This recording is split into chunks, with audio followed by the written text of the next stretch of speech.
I didn't know what to do because, you always hear you don't want to be a rat. You don't want to turn on anybody because at that point, you're your own throat in the department. If I give him up for giving me money that he stole from a job, no one will ever work with me again. I'm Ken from the 7-5 documentary, and I'm chatting with Stacks.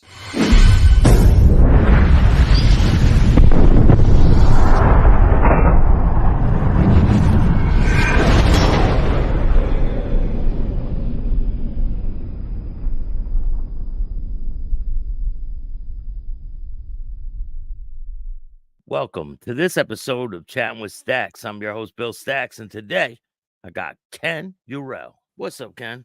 How's it going, Bill? Good to be here. Things are pretty good. They're great. I appreciate you taking the time. Absolutely, absolutely. Yeah, you have a wild story. A lot of people probably seen you on the 7-5. It was a pretty big hit. The 80s was a different time than now. So, yeah, it was we got a little bit into the mix. So where were you born and raised? I was born and raised in Queens, grew up in Rosedale, like the last territory of Queens before you cross over into Nassau County. Good life, good neighborhood, grew up with a bunch of kids all around, back in the 60s and 70s, and a lot of sports and hanging out in the schoolyard and the park. So there's a local park.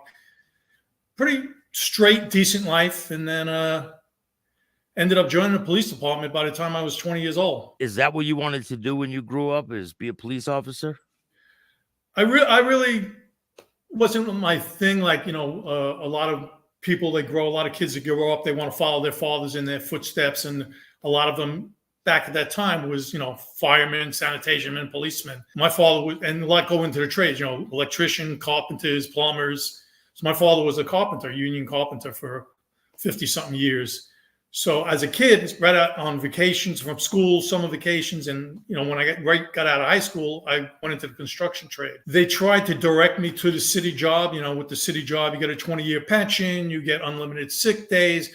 Construction, you're sick, you don't get paid. In the winter, it snows, you don't work. It rains, you don't work. So he really pushed me towards the city jobs, fireman, sanitation, and police officer. And the police test came out first when I was about 17, 18 years old. I took the test, did really well on it, and got called before I was 20 years old. So as soon as I was 20, they threw me into the academy. What was the first major incident that you came across during your police when you first started? Like, do you remember the first day? Do you remember like your first exciting chase or anything like that? Yeah, there was a lot of stuff going on. The first couple of days was really nothing too exciting because you're at one police plaza with a whole bunch of new recruits, and probably 2-3 days we just filled out paperwork and they gave us a bunch of speeches.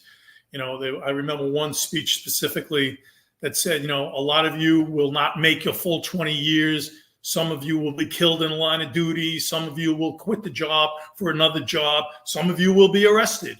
Obviously, never thought I would fall into that category. But that's where I went. What was your first big case that you went on? Well, my first arrest was pretty simple. I was a rookie and it was called NSU, Neighborhood Stabilization Unit. It was Bedford-Stuyvesant, 7-7 precinct. There was a call for burglary, and myself, field training officer, and another rookie went to the job. They were in the front. Me and the rookie went around back. FTO was like on the corner of the building, watching the front and watching us in the back, keeping an eye on us. And as we go in the back, here comes Santa Claus down the fire escape with a pillowcase and a bunch of shit he stole from the apartment. And he reached the ground. He just kept coming. We didn't say nothing until he got to the ground and just scooped him up. It was a real easy arrest. So first arrest went easy. Back then, there was like the paperwork was ridiculous. It was so much repetition of paperwork. As the years went on, by probably mid-'80s, I got on in 1981. By mid-'80s, computers came online, so it was like just one online booking sheet. You filled it out, handed it in, and you were done. But back then, you go around the clock 24 hours doing paperwork, talking to the ADA, going to court the next morning. It was a real process. Yeah, so you're making arrests, and during the nighttime, you're just sitting there on paperwork all night, exactly. Right? Paperwork. You go down to Central Booking in Brooklyn, and you just right around the clock. Did you ever have to pull your gun out and use it? In the 7-5, almost every day. Never had to fire it, thankfully, but it was out almost every day. I mean, you're getting calls every day of people shot, shots fired, all types of different dangerous calls where you need to have your weapon out. Did you ever have a call where you were like shocked at what you found when you went there? I wouldn't so much say shocked, because you pretty much got to expect what was coming on based on the information coming in from the radio and from Central. I don't know, shock's not the right word. Probably unexpected. Not even unexpected, because you're getting information, but when a lot of stuff is unfounded, so when you get to stuff that's founded, it is, I guess, somewhat a little unexpected. I've been on the call of cops being shot, so it's a little intense. Have you ever went to a call where there were bodies? Did you find a lot of bodies on? Absolutely, absolutely. There's murders every day. We're the murder capital of the United States back in the mid '80s. I mean, more murders in that little spread. And it's not like, you go across the country and you got precincts that are the size of a city. We're one little small precinct in Brooklyn. There's probably 20 different precincts in Brooklyn. So we had more murders in our little precinct than the entire country, in their whole town. Does that affect you when you leave work? And you try not to let it affect you. Like, you don't take it home. Like at the beginning, the girlfriends and the wives once I got married, they want to know, how was your day and how'd you do it? You don't tell them about it. You don't share it. You don't want to share it. You don't want to relive it. If most of the time, I would say, once you're working nights, 4 to 12, 4 in the afternoon to 12 at night, you're not going home. Usually the family's all asleep. You're hitting the bars with a bunch of other cops and you're rehashing the day. That's what you're rehashing. Do you think things have changed quite a bit since when you were a cop to now? Drastically. There's definitely less respect for cops, and they're doing a hell of a lot better job, I think, than we did back in the 80s. 80s was a lot of brute force. That's how, I don't know so much it would be respect for the cops, but they listen to you because they know, if they don't listen, you got a blackjack or a flashlight, a mag light up alongside your head. So it was a different time. Now you got everybody has a body cam, there's dash cams on the cameras. So it keeps everybody honest, on both sides, on the criminal side and, and law enforcement side. So now you cross that line between being a corrupt officer and being a legitimate, straight-laced officer. When is the point where you cross that line? Was it before you became, because you became a detective, right? Or no? No, I was not a detective. I was on patrol. I was about 6 or 7 years in. My partner at the time had left to transfer to another precinct, so there was an opening in my car. And my ex-partner, who does if you've watched the podcast or read my book, is Michael Dowd. And at the time, he was a discipline problem. So he had gone to Coney Island. A lot of the bosses for the summer, they would send discipline problem officers to Coney Island to get rid of them for 2 months, 3 months. And then hopefully when they came back, they learned their lesson and they were on the straight and narrow. He came back to the precinct at the time when I had an opening in my car. So roll call started hooking us up together. And he had a reputation.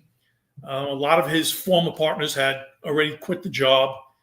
There was a scandal probably a year or two prior to I hooked up with him in the 7-7 precinct where I had first started, where there were about 13 officers who got arrested for corruption.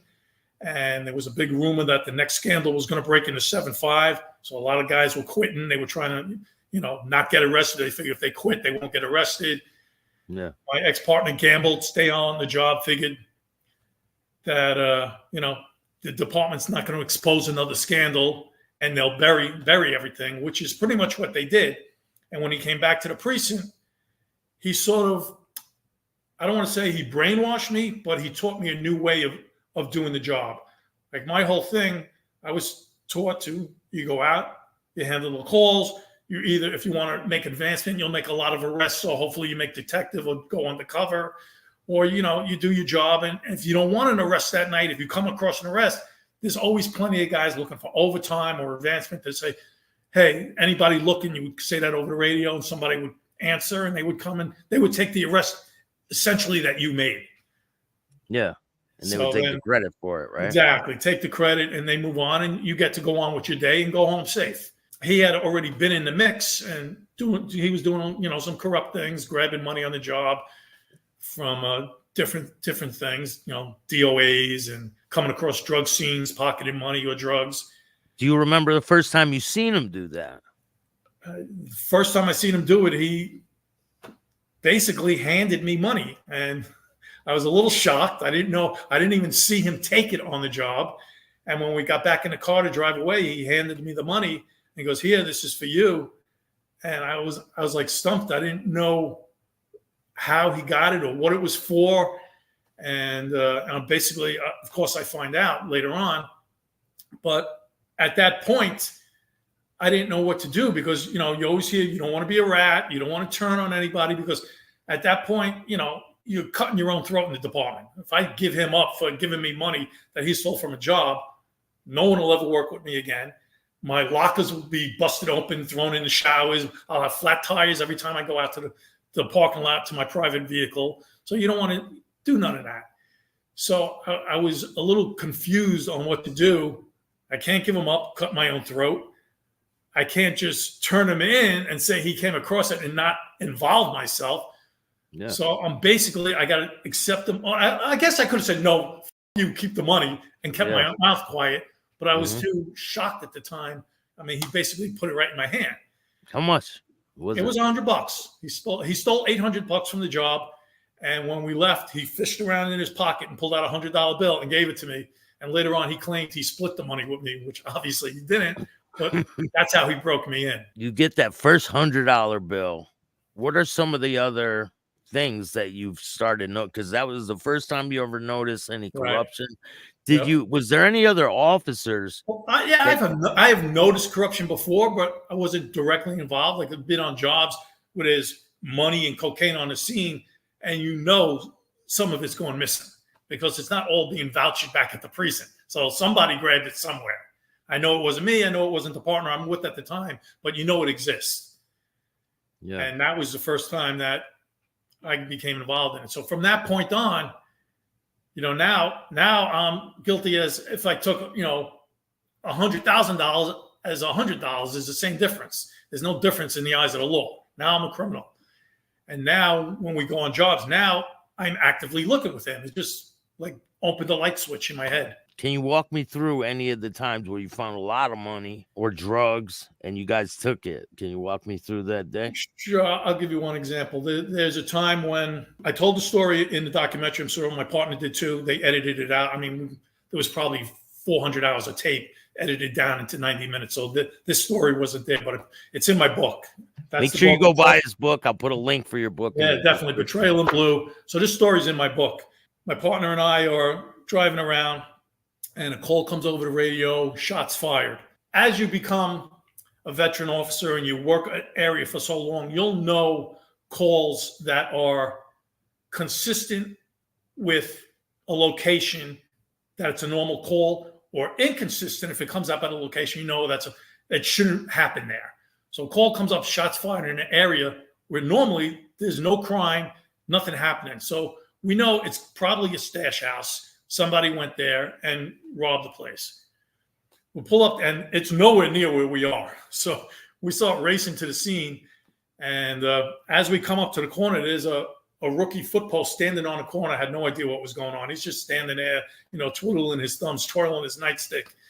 And we race past him, probably about halfway down the block, step up to the front door. And at the front door is partially open, and there's a dead body right in the front door. Shot in the head, and we step over him, start clearing the ground floor, make sure nobody's in the apartment, no robbers, no bad guys with guns. And as we're doing that, you hear people from upstairs calling, "Help us, help us, help us." So as we go upstairs, it splits off basically to 3 rooms. At the top of the stairway, there's a room going straight. Then as you make the right, there's a room straight ahead, like a small little bathroom. And then you make almost like a U-turn and go along the landing. There's a bedroom in front of the house. So my partner goes that way, and I go to straight where the people are calling for help. We find out it's 2 other people that were in the apartment. And I clear them. There's no weapons or nothing. Find out they live there. And then I go to see what my partner's doing. And he's in this front bedroom. There's an open safe. He's rifling through the drawers, the dressers.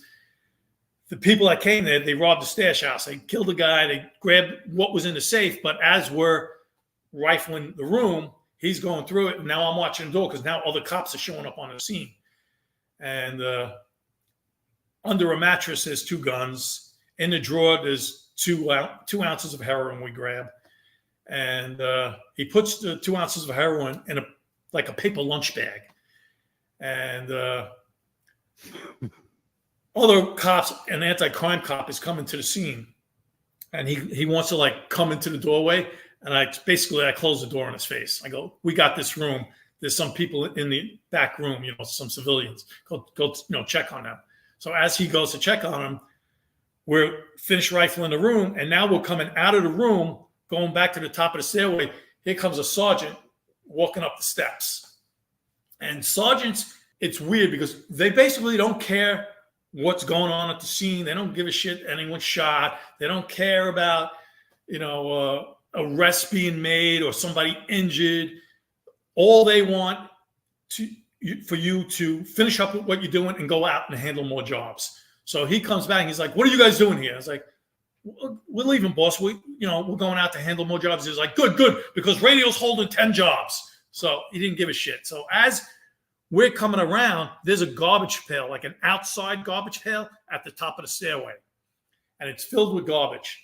So Dad's got 2 ounces of heroin in a brown paper bag, and the boss is coming up the stairs. So he places the heroin, the garbage bag, on top of the garbage, the lunch bag on top of the garbage. And we circle around, and as we're passing the boss is against the wall, and we're coming down against the banister. Dowd reaches back over the banister, grabs the lunch bag with 2 ounces of heroin, and out the door we go.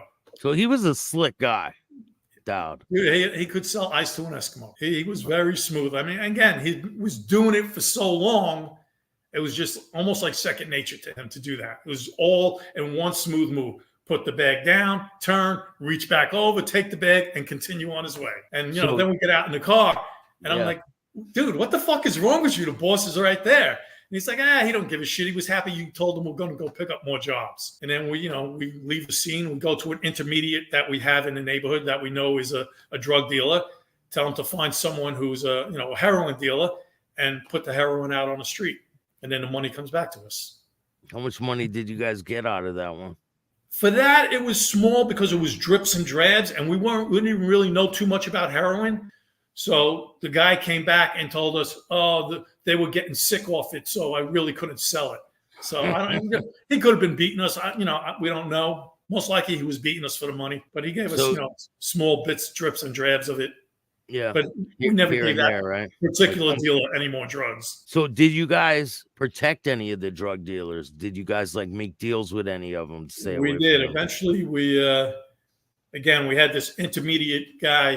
He was, if you've seen the documentary or read the book, he was a business owner, legit business owner in the community. He ran a stereo repair shop, and he had connections with drug dealers. Drug dealers like to put back in those big boom boxes in the back with 18 speakers in it.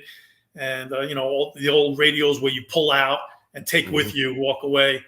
And so he had connections with drug dealers. We knew that. We basically made a deal with him. Find somebody who's big in the neighborhood, who's, we could give them information and let them know about possible drug raids that are going to hit their location, things like that. And they pay us. So we made an initial deal with a gang called La Compañía, who was a Dominican gang.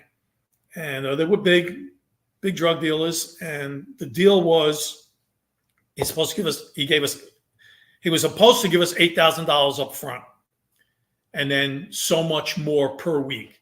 The initial deal, he only gave us $7,400 for some reason. So I don't know if he miscounted, which is highly unlikely, or he thought he could beat us for a couple of hundred, or maybe his runner pocketed a couple of hundred, maybe our intermediate pocketed a couple of hundred. I don't know. But it caused a rift between us and this first drug company. We decided not to continue on with them after we took the money.